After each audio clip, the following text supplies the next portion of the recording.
PI Dhananjay Patil, Dhule तालुका police station. Dhule तालुका police स्टेशनच्या टीमने परवा एक वोल्वो गाडीच्या बाबतीत खबर होती की त्याच्यातून प्रतिबंधित असा गुटखा हा माल मुक्त पद्धतीने पुणे येथे जाणार आहे.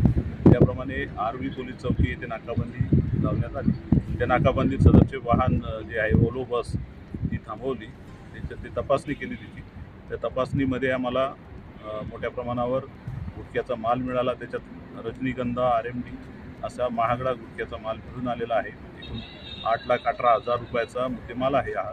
आणि त्याच्यानंतर जी बस आहे ही वाहतुकीसाठी वापरलेली, तिची किंमत नव्या बसची जवळपास 3 कोटीच्या आसपास आहे. आणि अशा पद्धतीने ही बस आणि मुद्देमाल ताब्यात घेतलेला आहे. याच्यामध्ये सुरुवातीला 3 आरोपी आता ताब्यात आहेत. अजूनही आरोपी वाढण्याची शक्यता आहे.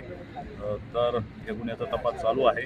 आणि अशा पद्धतीने चांगल्या आलिशान अशा मोठ्या बसमध्ये गुप्त पद्धतीने जाणारं मोठं रॅकेट तालुका पोलीस स्टेशनने ओपन केलेलं आहे. यासाठी आम्हाला माननीय SP सर, माननीय ॲडिशनल SP, माननीय DPO धुळे जिल्हा यांनी मार्गदर्शन केलं.